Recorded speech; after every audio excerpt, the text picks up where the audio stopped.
Olá, eu sou Iago Vinícius de Moraes, eu sou um dos primeiros e únicos pesquisadores brasileiros sobre a mente do homem, sobre a masculinidade. Seja muito bem-vindo ao Psicoandrologia, um canal no qual eu divulgo quinzenalmente vídeos sobre psicologia do homem, sobre masculinidade na atualidade, coisas relacionadas a esses dois temas.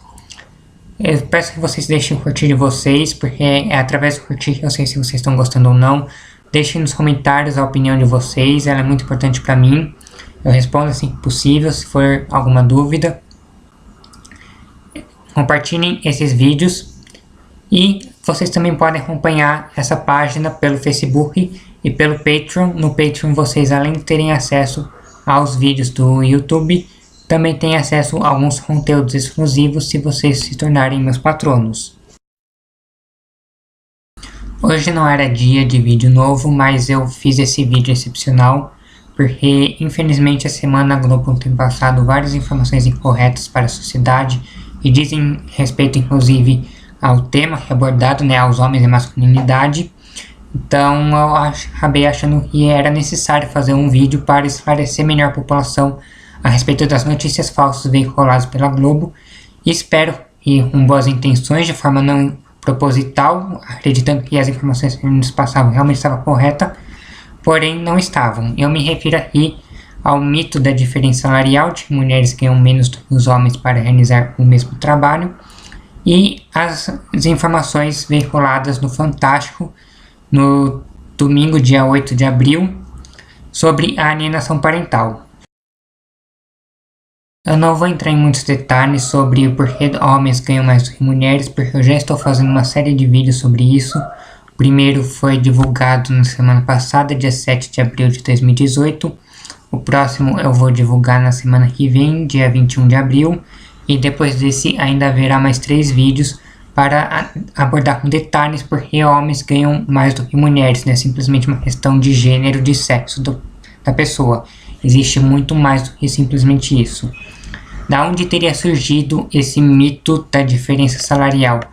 Teria surgido dos interesses políticos ou talvez da incompetência das pessoas em interpretarem estatísticas. Elas simplesmente pegaram o salário de todos os homens, o salário de todas as mulheres, dividiram e acharam a média e viram que a média das mulheres era mais baixa e se esqueceram de perguntar por que. Elas foram justo para a resposta mais fácil.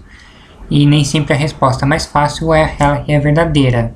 Na verdade, em fenômenos humanos, sempre tem muita coisa envolvida. É muito difícil você encontrar algo que tem uma única causa. E a diferença salarial, ela basicamente obedece o mesmo princípio. O gênero, ele, até onde se sabe, ele talvez influencie em 3% da diferença, talvez menos. Mas esse 3% também pode ser por causa de alguma outra coisa que ninguém nunca parou para pensar, que ninguém nunca refletiu sobre a possibilidade de ser isso. Talvez a gente nem tenha consciência, talvez nem dê para avaliar, como por exemplo, quanto cada pessoa cobra, porque muitas pessoas trabalham como autônomos, elas fazem o próprio preço, e muitas vezes não é possível você colocar isso na equação. Mas assistam os vídeos que eu vou divulgando e vocês vão saber porque homens ganham mais do que mulheres. Em primeiro lugar, é importante deixar bem claro para que serve a lei contra a alienação parental. Ao contrário do que diz o Fantástico, ela não serve para proteger supostos abusadores sexuais de crianças e muito menos pessoas que se têm provas de que abusaram sexualmente das crianças. Ela serve para impedir que se repita casos semelhantes ao do Atercino Ferreira de Lima Filho, que foi solto em março desse ano. Para quem não se lembra, Atercino Ferreira de Lima Filho foi um homem que se separou da ex-esposa em 2002, foi acusado em 2004 de ter abusado sexualmente das crianças enquanto ele ainda era casado com a mãe das crianças. O caso ficou sendo julgado durante 15 anos, os filhos fugiram da casa da mãe, foram morar com assistentes sociais em orfanatos, foram morar com o pai depois de adultos, registraram em cartório que eles nunca foram sexualmente abusados do pai, de que eles eram torturados pela mãe e por uma amiga que morava com eles, uma amiga da mãe que morava com eles, para mentir sobre o abuso sexual. e ele acabou sendo condenado, apesar de todas as provas dizendo que ele nunca tinha abusado somente das crianças e principalmente da falta de provas de que havia um abuso. Então, só porque uma mulher disse que um homem abusou sexualmente de uma criança, quer dizer que é verdade? Não. Existe a possibilidade da justiça cometer erros e acabar não percebendo que um homem abusa sexualmente de uma criança e acusar a pessoa que fez a denúncia de alienação parental.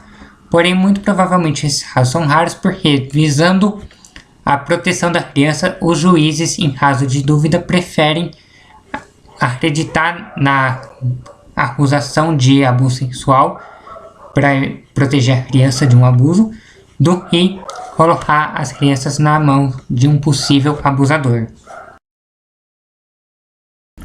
É verdade que a síndrome da alienação parental ela não é reconhecida por nenhum órgão de saúde do mundo, porém isso se deve em parte pela dificuldade de se fazer pesquisa, em parte porque se demora muito para reconhecer um transtorno mental oficialmente. Até hoje muita gente questiona se o TDAH realmente existe, se o transtorno de déficit de atenção e hiperatividade realmente existe. Então, só ser reconhecido por um órgão de saúde não é suficiente.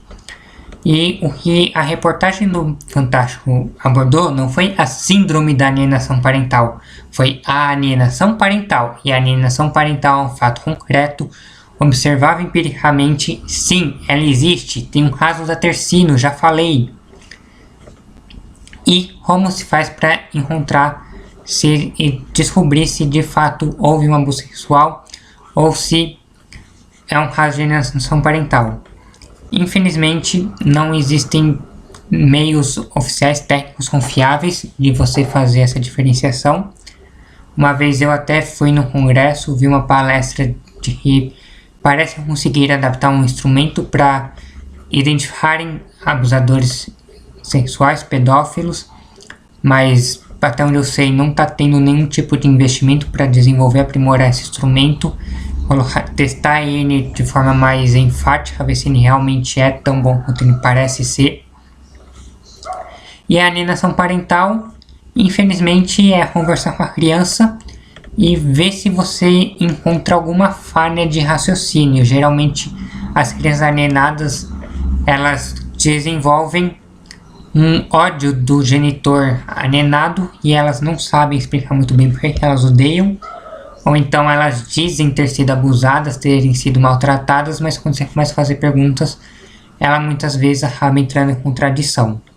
Então, basicamente, essa é a forma de identificar uma alienação parental.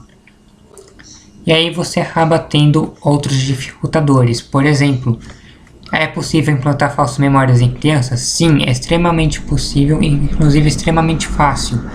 Procurem no YouTube vídeos de como criar falsas memórias. Você precisa de menos de 5 minutos para implantar uma falsa memória no adulto. Numa criança, então, isso acaba sendo muito mais fácil, principalmente porque a criança ela acaba sendo muito sensível a o que interessa aos adultos, o que faz com que os adultos se interessem mais por aquilo que a criança está falando. Então ela fala uma coisa, ela viu que o adulto está perguntando mais, está se interessando mais, ela acaba entrando na história e ela começa a fazer a história se tornar cada vez mais acreditável. E alguns estudos sobre alienação parental indicam que o ideal é que se identifique a alienação parental logo na primeira sessão. Se você tiver que fazer uma segunda sessão, aí você começa a colocar o seu processo de diagnóstico em risco, porque quanto mais vezes a criança é chamada para falar sobre o suposto abuso, mais ela acredita ter acontecido algo que de fato não aconteceu, e vai ficando difícil você perceber falhas de pensamento, porque ela já corrigiu as falhas que ela teve na sessão anterior. No depoimento que deu na delegacia, o filho de Soraya, com 5 anos na época, disse: "Uma vez eu conheci um irmão do papai. Ele mostrou o pipi para o meu pai. E eu peguei uma faixa ninja de uma fantasia que eu tenho e coloquei no meu olho, que eu não queria ver nada." Não tive acesso ao processo todo, aos autos do processo, até porque o Fantástico ele usou nomes fictícios. Mas essa frase tá criança que passou na reportagem supostamente abusada ou anenada, ela me parece muito mais uma frase de criança anenada do que de abusada. A frase já começa com: uma vez eu conheci um irmão do papai. O irmão do papai é o tio. Por que a criança chama o tio de irmão do papai e não de tio? Crianças chamam todo mundo de tio. Crianças chamam o tio de tio, elas chamam o professor de tio, elas chamam os motoristas das vans, peruas, seja como se chame na sua região, de tio. Elas chamam os vendedores da quitanda de tio, elas chamam todo mundo de tio, menos o tio. Por quê? Por que ela não chama o tio de tio? Aí esse tio, que não tem nome, ele mostra o pipi para o papai. Estranho, mas dependendo do contexto, mesmo que isso seja verdade, não há indício de abuso sexual. Ele de repente poderia estar com algum ferimento na virilha, no pênis, testículo, sei lá eu. E na família deles eles não têm vergonha de mostrar uns para os outros, até porque se é irmão eu entendo que eram 2 homens, então talvez eles não tenham vergonha de mostrar as genitais entre 2 pessoas do mesmo sexo. Na família deles é possível. De repente eles eram homossexuais e estavam tendo um caso, não sei. Muita coisa pode ser interpretada como: uma vez eu conheci um cara que estava mostrando o pênis dele para meu pai. Isso não é indício de abuso sexual, isso pode ser o que a sua fantasia permitir que você imagine. Aí essa criança, ela pega uma faixa ninja para cobrir os olhos porque não quer ver nada. Por que ela não iria querer ver o tio mostrando o próprio pênis pro pai? As crianças não têm pudor, elas não têm essa malícia sexual de que mostrar o pênis envolve sexualidade, envolve o coito e tudo mais, e você tem que ter vergonha disso. Crianças não fecham os olhos quando estão sendo abusadas sexualmente. Por que elas fechariam os olhos quando um adulto está mostrando as genitais? Para elas, o pênis é simplesmente o órgão por onde sai o xixi. Nada mais que isso. Crianças não fecham os olhos para não ver o pênis dos outros. Elas não têm problema nenhum com isso. Então, essa é uma frase muito estranha para uma criança de 5 anos. Parece uma frase que ela foi orientada a dizer. Algum adulto disse para ela falar isso, e não que ela realmente teria visto ou feito. A psicóloga do menino também prestou depoimento. O pai apresenta uma tendência ou um perfil de pedófilo e exibe filmes pornográficos para o menor. Esse trecho de relatório psicológico apresentado na reportagem do Fantástico é um trecho bastante estranho. Não é correto um psicólogo fazer um laudo dizendo que pessoa apresenta perfil de pedófilo. Não existe isso. Se alguém receber um relatório psicológico falando isso, podem denunciar para o Conselho de Psicologia, Conselho Regional de Psicologia, e fazer uma denúncia que está errado esse relatório.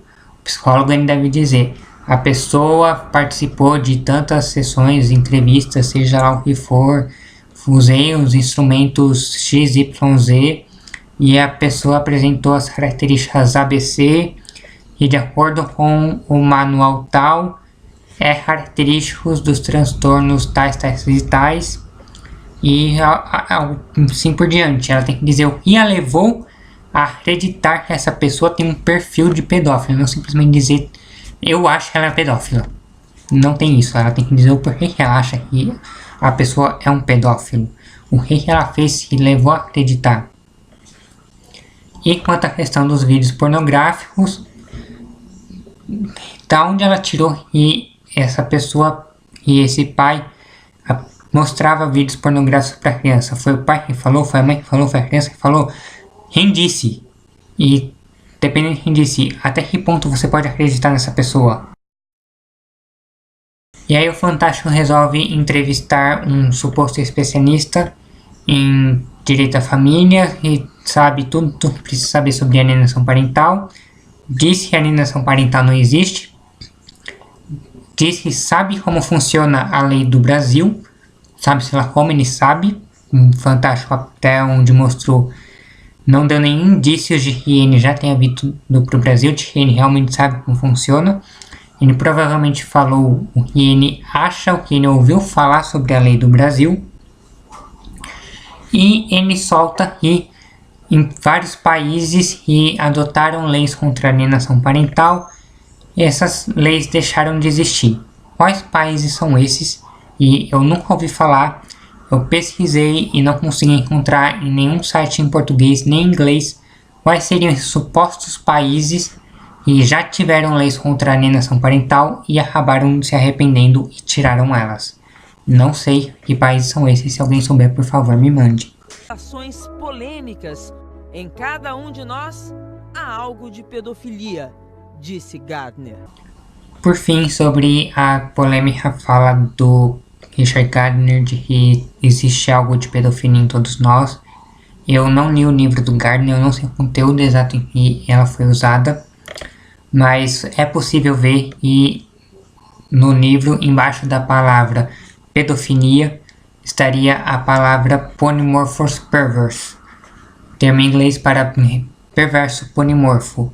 Esse é um termo usado por Freud e disse que as crianças, todas elas sem exceção, são perversas polimorfas.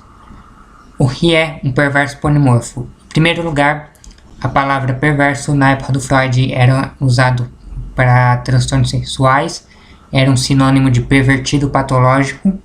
Então, as crianças elas seriam pervertidas polimorfas. Isso porque, para Freud, enquanto nós, que já passamos pela puberdade, os adolescentes e adultos, nós sintamos prazer sexual através da genital, as crianças seriam capazes de sentir prazer sexual basicamente através de tudo. Quando uma criança brinca na areia, ela não está simplesmente brincando como nós adultos gostamos de acreditar, mas para ela, aquela atividade é uma atividade sexual. E agora, quem não sabia nada de psicanálise deve entender porque a psicanálise sempre foi muito criticada, muito mal compreendida, por falar sobre sexualidade infantil, por falar, na verdade, sexualidade em geral.